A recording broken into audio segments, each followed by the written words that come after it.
মা রান্না করছিল, ঠিক সেই সময় আমি মায়ের কাছে গিয়ে বললাম, মা আমার টাকা লাগবে। মা তখন বলল, বিছানার নিচে 50 টাকা রাখা আছে, ওইখান থেকে নিয়ে যা। আমি তখন হাসতে হাসতে বললাম, 50 টাকা দিয়ে আমি কি করব? মা তখন বলল, তাহলে নেওয়ার দরকার নেই, এখান থেকে যা, আমি কাজ করতেছি, আমাকে বিরক্ত করিস না। তখন আমি মাকে বললাম, মা আমি একটি মোবাইল ফোন কিনবো, আমার 12,000 টাকা লাগবে। মা তখন অবাক দৃষ্টিতে আমার দিকে তাকিয়ে রইল আর বলল, তুই এই কিছুদিন আগে মোবাইল কিনলি, আবার কেন তোর মোবাইল কিনতে হবে? তখন আমি মাকে বললাম, নতুন একটা মোবাইলের মডেল বের হয়েছে, ওইটা আমার খুব পছন্দ, ওইটা আমার কিনতে হবে, না কিনে দিলে আমি কিন্তু খাওয়া দাওয়া সবকিছু বন্ধ করে দিব। মা তখন বলল, এখন সংসারের অবস্থা ভালো না, এখন একটু বোঝার চেষ্টা কর। আমি তখন বললাম, আমার কিচ্ছু বোঝার দরকার নেই, আজকের দিনের মধ্যে বাবাকে বলে আমাকে 12,000 টাকা নিয়ে দেবে, আমি কালকেই ফোন কিনবো আর পুরাতন ফোনটা বাবাকে দিয়ে দেবো। এই বলে আমি বাড়ি থেকে চলে গেলাম। সন্ধ্যায় বাড়ি এসে যখন ঘরে বসে বসে মোবাইল টিপছিলাম, তখন খেয়াল করলাম মা যেন বাবাকে কি বলতেছিল। আমি মনে মনে ভাবলাম হয়তো আমার কথাটাই বলবে, তাই আমি দেওয়ালে কান লাগিয়ে কথাগুলো শুনতেছিলাম। মা তখন বাবাকে বলতেছে, একটা কথা বলবো, রাগ করবে না। বাবা কথাটা বলার জন্য অনুমতি দিলেন।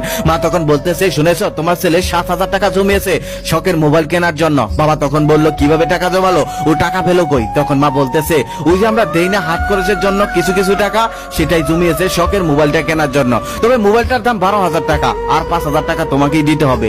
ওকে 5,000 টাকা দিয়ে দাও, শখের মোবাইলটা কিনে ফেলুক। কথাটা শুনে আমি অবাক হয়ে গেলাম। আমি আবার টাকা জমালাম কবে? আমি তো জীবনে কখনো 1 টাকাও জমিয়ে দেখিনি। তখন বাবা বলতেছে, আমার কাছে তো কোনো টাকা নেই, শুধু 5,000 টাকা আছে, যেই টাকাটা তোমার নাক ফুলের জন্য রেখেছিলাম। মা তখন বলতেছে, আমার নাক ফুল লাগবে না, আমার ছেলের ইচ্ছে পূরণ হলেই আমার ইচ্ছে পূরণ হয়ে যাবে। বাবা তখন বলতেছে, এই না নাক ফুলের জন্য কত বায়না ধরেছিলে, আর আজকে আবার নাক ফুল লাগবে না, ছেলের জন্য সবকিছু ছাড় দিয়ে দাও, তাই না? মা তখন বলতেছে, ছেলের জন্য ছাড় দিব না, কার জন্য ছাড় দিব?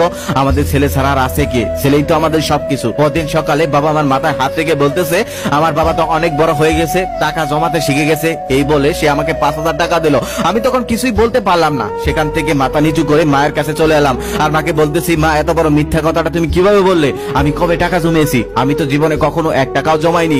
এখন আমি আমার শখের মোবাইল কিনবো কি করে? মা তখন বলতেছে, তোর 7,000 টাকা আমি দেবো, আমি জমিয়েছি 7,000 টাকা তোর বাবা সাইকেল কেনার জন্য। আগেই বলে নেই, আমার বাবা একটা প্রাইমারি স্কুলে চাকরি করে, বাড়ি থেকে স্কুলের দূরত্ব অনেক, প্রতিদিন হেঁটে যেতে হয়, তাই মা চিন্তা করেছিল বাবাকে একটা সাইকেল কিনে দিবে, তাই টাকা জমিয়েছিল। আর সেই টাকা আমার হাতে তুলে দিল আমার মোবাইল ফোন কেনার জন্য।